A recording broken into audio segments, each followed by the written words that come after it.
Xin chào các bạn. Ở những video trước thì mình đã hướng dẫn các bạn rất nhiều cách để các bạn có thể tự xử lý với quần áo của mình để cho nó được như ý của mình và xử lý nó theo cách mà mình muốn. Trong video ngày hôm nay thì mình sẽ hướng dẫn các bạn cách các bạn có thể tự lên gấu bằng tay, không cần dùng máy nhé.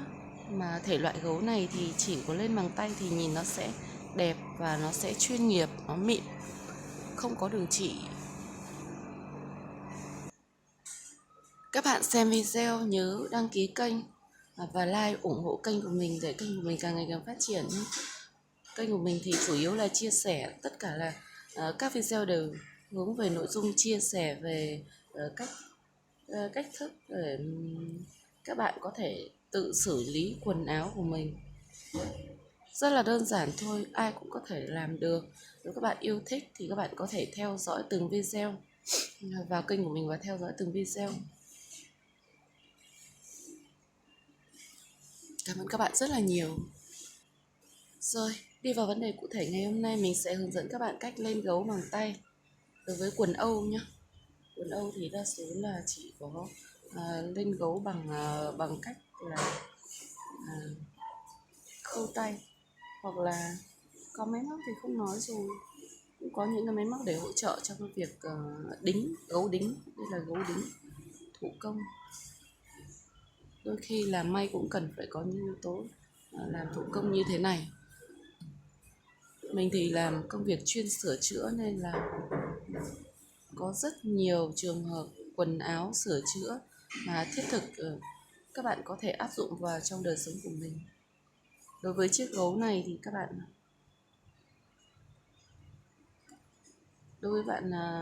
bạn chưa quen ấy, thì các bạn có thể đánh dấu như thế này rồi các bạn là trước đường nếp thì cho nó dễ. Công việc mình thì thường mình đã làm quen rồi và mình không cần phải là nếp trước mà mình làm luôn. Khi khâu thì các bạn lưu ý chúng ta khâu cái mũi nhỏ như thế này, các bạn có thể nhìn rõ là mũi chỉ nó hơi tối một chút. Đây, chúng ta khêu sợi rất là nhỏ, chúng ta có thể khâu dày một chút để cho nó chắc, nhưng mà đảm bảo là khâu nhỏ. Để mình khâu một đoạn để cho các bạn thấy nhé. Sợi chỉ nó sẽ không xuyên ra bên ngoài mặt vải mà nó chỉ xuyên những cái sợi rất nhỏ thôi, nên là nó sẽ không bị lộ mũi chỉ ra ngoài. Đây là một cách khâu giấu mũi chỉ. Đây mình làm để hướng dẫn các bạn nên mình làm chậm thôi. Các bạn thấy không? Nó không hề có mũi, nó sẽ không hề có chỉ lộ ra ngoài. Có vẻ hơi tối đúng không ạ? Đây, để gần hơn để các bạn nhìn. Đây, đoạn này là mình đã khâu xong rồi đấy, không hề lộ mũi chỉ ra ngoài. Khâu này phải đảm bảo là không lộ mũi chỉ ra ngoài. Đó là cái chi tiết các bạn cần lưu ý để làm nên cái sản phẩm đẹp. Nếu các bạn đam mê về khâu vá thì đam mê về may và nghề khâu vá thì chúng ta hãy tham khảo kênh của mình để có thể phát triển công việc này. Đây là một cái công việc có thể nói là giúp chúng ta sẽ có một cái thu nhập ổn định, chỉ có vốn đầu tư rất là nhỏ mà chúng ta có thể có thu nhập khá là ổn định luôn. Mà nguồn khách hàng thì cũng rất là đa dạng. Các bạn đam mê theo nghề này thì các bạn hãy theo dõi tất cả các video của mình, hướng dẫn mỗi một video mình hướng dẫn về một cách xử lý một cái quần áo nó khác nhau. Các bạn có thể theo dõi để tham khảo.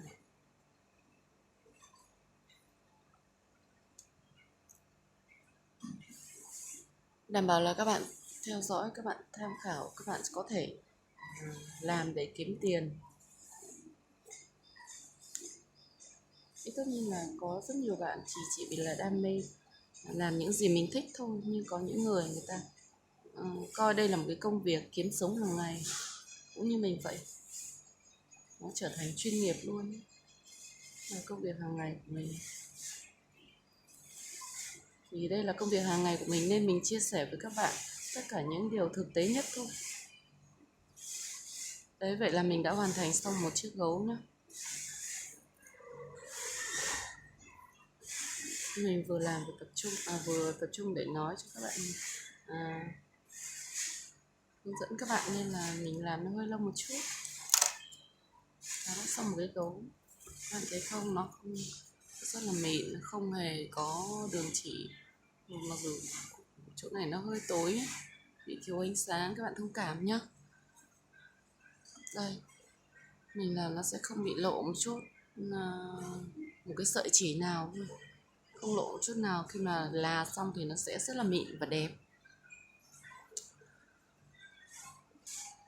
Khi các bạn đã hoàn thành xong một bên rồi, chúng ta làm tiếp tục công việc là chúng ta đánh dấu nó sang cái gấu bên này xem nó có chuẩn hay chưa nhá.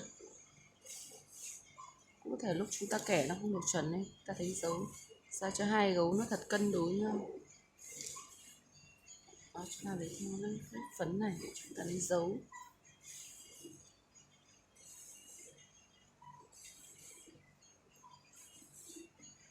Chúng ta làm theo cái dấu này thì chúng ta sẽ không bị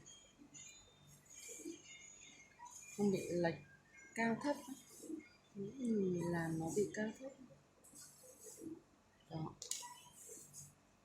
đánh dấu. Hoặc là bạn kẻ một đường thật thẳng, chúng ta làm. Sau khi lên dấu xong thì lên cái đánh dấu xong, sang dấu xong thì chúng ta lại khâu tiếp tục giống như cái gấu bên kia thôi. Cái này của mình đã hết chỉ mất rồi. Còn ít mình sẽ tiếp tục làm chiếc gấu này cho khi hoàn thiện. Vậy là mình đã khâu xong chiếc gấu thứ hai rồi đấy các bạn. Hy vọng là các bạn sẽ làm một cách thành công. Và mình chỉ còn 1-2 mũi nữa là mình xong gấu này. Và tiếp tục là mình sẽ mang đi là để hoàn thiện cái sản phẩm được đẹp nhất các bạn. Mình sẽ ra mắt cho các bạn xem. Sau khi là xong thì nó rất là đẹp luôn. Đó, mình đã hoàn thành xong. Bây giờ mình sẽ là giờ bàn là nóng lên, mình sẽ là các bạn lưu ý là chiếc gấu chúng ta phải là rất là nóng, nhiệt rất nóng. Chúng ta nên lót một tấm vải khô là gì đó uống nước để chúng ta là lên, như vậy sẽ không bị bóng, và sẽ không bị cháy. Và thấm nước thì nét là sẽ nhanh loại nét tươi tắn, sẽ nhanh ăn nét luôn.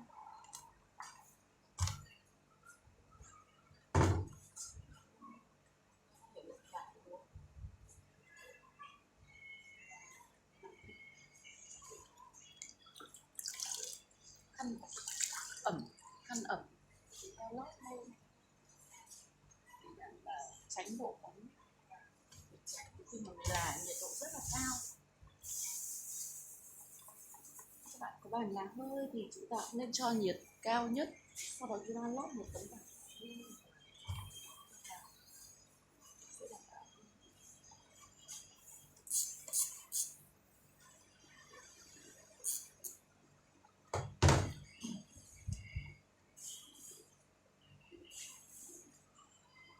Vậy là chúng ta đã có thứ rất là đẹp.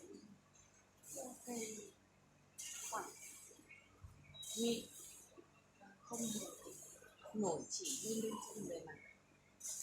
Chúc các bạn sẽ thành công. Hãy nhớ đăng ký kênh và tiếp tục theo dõi những video mới của mình nhé, hàng ngày được phát sóng. Xin cảm ơn các bạn rất nhiều. Xin chào và hẹn